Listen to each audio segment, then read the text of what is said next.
ဒီနေ့တော့အန်တီနာကထိုင်းနိုင်ငံမြောက်ပိုင်းချိုင်းမန်မြို့မှာရှိတဲ့ဟီနိုကီလန်ဆိုတဲ့ဂျပန်ရွာအပန်းဖြေဥယျာဉ်ကြီးကိုတွားလည်ခဲ့တုန်းကအမှတ်တရလေးကိုပြန်ပြီးတော့မှမျှဝေပြီးမှပဲဖြစ်ပါတယ်နော်ဟောဒီနေရာလေးကထိုင်းနိုင်ငံထဲမှာရှိတဲ့ဆိုပေမဲ့လေပတ်ဝန်းကျင်တစ်ခုလုံးကိုဂျပန်စတိုင်နဲ့ကြီး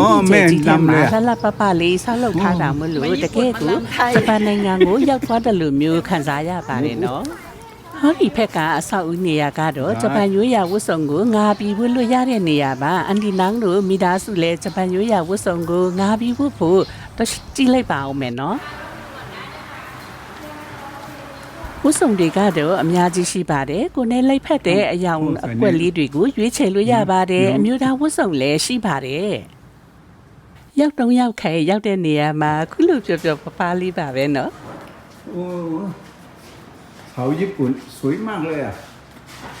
သမီးနှစ်ယောက်ကိုတော့စပင်ပုံစံမှာပြင်ပေးလိုက်ပါတယ်အဲ့ဒီချိန်တုန်းကအန်တီနာကကီမူစီတွင်ပြီးစပင်ပြန်ထွက်ခါစကတုံးတူလေးနဲ့မို့အုတ်ထုတ်လေးအမြဲတမ်းဆောင်းထားရပါတယ်အခုဗီဒီယိုထဲမှာမြင်တွေ့နေရတဲ့အတိုင်းအနီရောင်တိုင်လုံးကြီးတွေတန်းစီနေတဲ့တကားတန်းကြီးကတော့ဒီနေရာရဲ့နာမည်ကြီးအလှဆုံးတစ်ခုဖြစ်တဲ့တိုရီအီဂိတ်ဆိုတဲ့နေရာပဲဖြစ်ပါတယ်အန်တီနန်းတို့မိသားစုကလည်းကီမိုနိုဝတ်စုံလေးတွေဝတ်ပြီးဒီအနီရောင်တကားတန်းကြီးတွေကြားထဲမှာလမ်းလျှောက်ရတာအပျော်ဆုံးဖြစ်တယ်ဒါကြောင့်မို့လဲအမှတ်တရတွေရိုက်ယူထားခဲ့ကြပါတယ်နော်အန်တီနန်းတို့သားအမိကလည်းဘယ်နေရာကိုပဲရောက်တော့ရောက်ခိုက်အခုလိုအမှတ်တရလေးတွေရိုက်ယူထားလိုက်ပါတယ်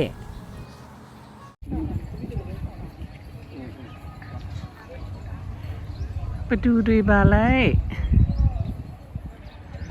ဖေကြီးဟိုကဘသူတော့မသိဘူးအညစ်ပန်းရောင်လေးနဲ့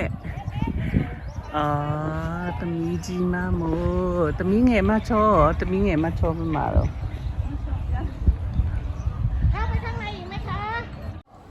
ဟောဒီဂျပန်ရွာလေးမှာဂျပန်ရိုးရာအဆောက်အုံတွေလှပတဲ့ဥယျာဉ်တွေနဲ့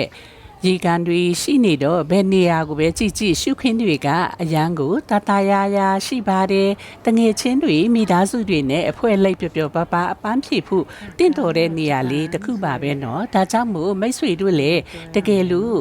ချင်းမိုက်ကိုရောက်ခဲ့တယ်ဆိုရင်ဟောဒီဂျပန်ရွာလေးကိုအလေလာဖို့လမ်းညွှန်ပြောပြလိုက်ပါတယ်နော်အခုအန်တီနာရောက်နေတဲ့နေရာကတော့လေးထအမြင့်ရှိတဲ့အဆောက်အဦနေရာရဲ့အမြင့်ဆုံးပေါ်မှာရောက်နေတာပါဒီအပေါ်ထပ်ကနေကြည့်မယ်ဆိုရင် view တွေရှုခင်းတွေကအရန်ကိုလှပပါတယ်ဟောဒီနေရာကိုလည်းကြည့်လိုက်ပါအောင်နော်ပန်းတွေစိုက်ထားတာမျက်စိတဆုံမှာပဲအရန်ကိုလာတဲ့နေရာလေးပါဒါကြောင့်မို့တမီကြီးကပန်းခင်းတွေကြားမှာအခုလိုရှောက်သွားနေတာတကယ်ကိုပျော်စရာကောင်းတဲ့နေရာလေးပါနော်နေရာကလည်းကြဝန်းရှိတော့အရန်ကိုပျော်စရာကောင်းပါတယ်ဟောဒီနေရာကလည်းတွေ့ရဲ့မှတ်ကြောက်လို့ပဲပြောရမလားနော်ဒီနေရာမှာလည်းအမှတ်တရလေးအဖြစ်နဲ့ခုလိုလေးရိုက်ယူထားပါတယ်နေရာကအရန်ကိုကျဲလွန်းတော့တနေရာနဲ့တနေရာအမှတ်တရလေးတွေရိုက်ယူဖို့ဆိုတာအတော့ကိုတွားရပါတယ်တောတောင်ရှုခင်းတွေက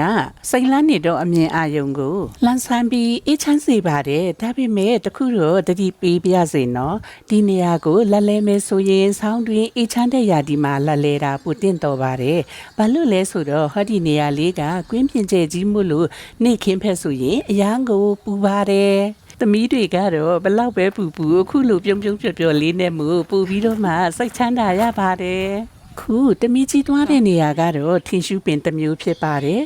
အန်တီနန်းတို့တွေးဖူးနေကြထင်းရှူးပင်ဆိုတာကအရွက်ပြားနဲ့ခရစ်စမတ်ထင်းရှူးပင်တွေပဲဖြစ်တယ်နော်ဒီအပင်ကြတော့အရွက်ကတိတ်ရှိနဲ့လှပါတယ်ပြီးတော့သူ့ရဲ့အနံ့ကလည်းမွေးလေးနဲ့ထင်းရှူးနဲ့မွေးလေးဆိုတာဒီလိုအပင်မျိုးကိုပြောတာဖြစ်ပါတယ်အရွက်တွေကလည်းအရန်ကိုလာလို့တမီကြီးကအခုလိုအမှတ်တရလေးဖြစ်နေရိုက်ယူထားပါတယ်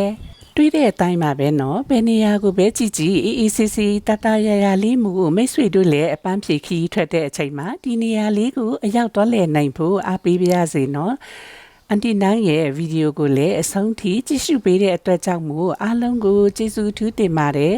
မိတ်ဆွေများအားလုံးကျမ်းမာပျော်ရွှင်ရှိကြပြီးလူရဆန္ဒများပြေဝကြပါစေချစ်ခင်ပျော်ရွှင်နှွေးထွေးတဲ့မိသားစုဘဝလေးကိုထာဝရပိုင်ဆိုင်နိုင်ကြပါစေလို့အန်တီနန်းဆုတောင်းပေးလိုက်ပါတယ်နော်